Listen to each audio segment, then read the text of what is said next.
It really depends on the case. You know, Mm-hmm. there are some atheists Yes. who I think live very upright moral lives, Mm-hmm. and there are some Christians, or at least professing Christians, who behave extremely badly. Yes. You know, I think that should be obvious to everyone. So you can have two atheists, Mm-hmm. one who behaves well and one doesn't. You can have two Christians, one who behaves and one doesn't. The question I'm asking is which is being more consistent with their convictions, which is more consistent with their worldview.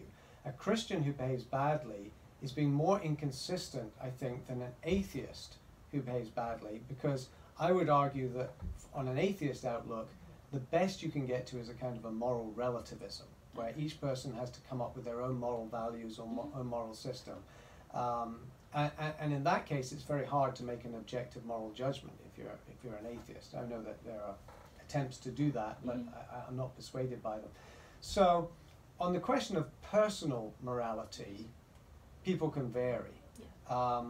But in terms of whether they're being really consistent with their worldview is another matter. The other thing I'd say is, again, I come back to the teaching of Jesus. Mm-hmm. Jesus gives two great commandments. Says these are the greatest commandments: to love God and to love your neighbor. Mm-hmm. So love God with all your heart, soul, mind, and strength.